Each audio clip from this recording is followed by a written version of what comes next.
the history of bisexuality and pansexuality, and the differences between them. How do they differently treat the gender binary? What differences are there? Are they just two words for the same thing?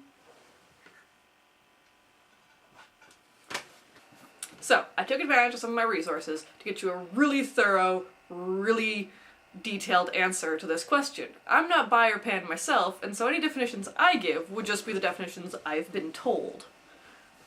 A history of a given sexuality is a really hard thing to cover or answer. Foucault argues, for example, that the modern homosexual has only existed as long as we have had the idea of the modern homosexual. A similar argument can be made about bisexuality or pansexuality. Non-gender exclusivity with regards to sexual preference has existed for as long as humans have existed. In ancient Greece, for example, men were expected to, yes, marry women, settle down, and have children, but they were also expected, depending on their social class and work prospects, to have sex with another man at least once in their life. There's also the story of the Theban band, a group of fighting men who are all in relationships with each other. Every man is paired with another man in the group. The idea is that every man will fight all the harder to protect his lover than he would just to protect another soldier. However, there's no indication that these men preferred other men from the outset, or if they were thrust together and forced into relationships.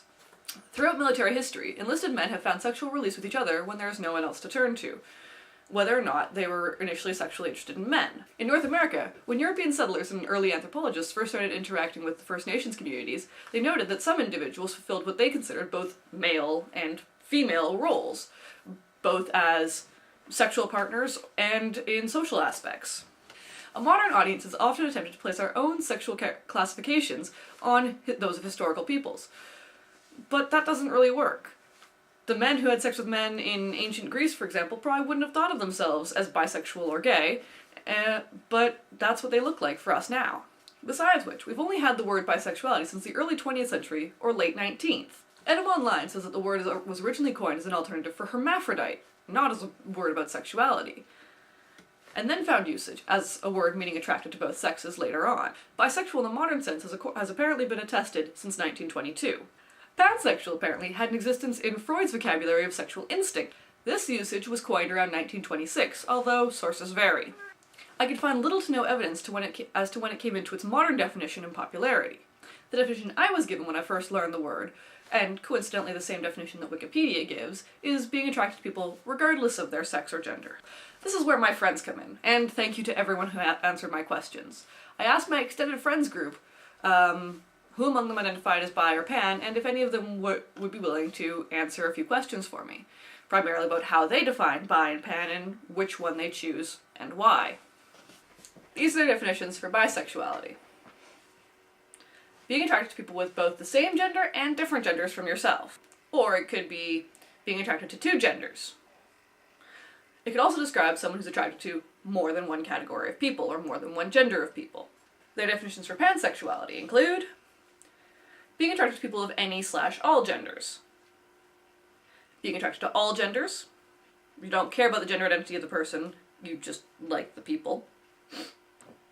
Or it could describe someone who is attracted to people of all genders or regardless of gender. As my friend Emily puts it, obviously there are no hard and fast definitions, these are just the definitions I've seen around in the queer community. That's what I've been doing here. It's really hard to find hard and fast definitions for words like bisexual and pansexual because, unlike gay, there's no, you were attracted to this, and only this. Bisexual and pansexual and other multisexual identities often lead to a lot of mushy confusion, which is probably where my question asker gets their confusion. Here are the answers they gave when I asked them about how and why they identified. My friend canari-squared says, as a teenager, I identified as bisexual because I knew that I liked both men and women. It was only when I went to university and met people who didn't identify with binary genders that I realized that bisexual wasn't the most accurate way to describe my sexuality. After searching the internet, I discovered pansexuality, and after some reading realized that this was a perfect way to describe how gender affected my interest in people, in that it didn't. I was just as attracted to a super cute barista at Starbucks as I was to the trans men in my friend's class and the hot waiter at the local restaurant. Katie from Vancouver says, I rejected bisexual identity because implicit in the word is that there are two genders defined oppositionally, aka men and women. That bores me, and I don't find it authentic to my own experience. Pansexual is a more appropriate identity for me, because it suggests that one finds people of all gender identities / expressions equally plausible as sexy honeys I might enjoy kissing on. I also tend to think that a person's gender identity can shift in little and big ways every day, and I'm attracted to that dynamism. It shows me that someone is always working on themselves, if they're open to their own change. I also think pansexuality is more open to different kinds of relationships, and doesn't demand a hierarchy, i.e. monogamy greater than polyamory, and sexual relationship greater than romantic relationship. Which, again, is really attractive to me. I like having the freedom to play with my own identity and to play with others who feel similarly. Emily says, I don't personally identify as either, although I identify with both, if that makes sense. Multisexual people often share the same struggles. I identified as bisexual at one point, and I moved away from it because I felt that at this point, bisexuality has many stereotypes that I don't want to be categorized with. Not necessarily even negative ones, although they are mainly negative. I just don't want to be put in that box, or any box at all. I like the idea of a pansexual label, but I feel it would be a pain to explain to people. Plus, I'm not attracted to people regardless of gender, I'm attracted to people because of their gender. Gender is something I love about people. And then from April. I'm okay with either term, because sexuality is complicated and personal, and I think of words as tools to help us think about that, rather than essential traits in themselves. I don't mean that labels are meaningless, far from it. Self-labeling is an awesome way to assert your autonomy and find community. At 17, I identified as bisexual, because it was the only word I knew. And then at 21, I identified as pansexual, because the word had a less gross origin, and it definitely includes people outside the gender binary. This year, I've gone back to being bisexual, thanks to finding the reclaimed definition. And through, okay, I'll be honest, the bisexual community on Tumblr. I realized a lot of my discomfort with the term stemmed from biphobia, for example, not wanting to be seen as slutty or confused. So instead of avoiding the term, I figured I'd stand in solidarity with other bisexuals and deal with any crap that came my way with pride and heavy sarcasm. So as a wrap-up, most people define bisexuality as being attracted to two genders, although what those two genders are is up for debate, and some people would add at least to that, so it's at least two genders. Pansexuality is primarily defined as sexual attraction regardless of gender or sex.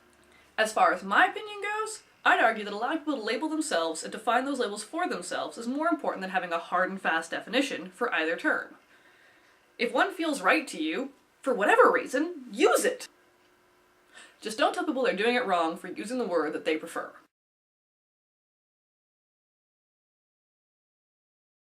Been banned.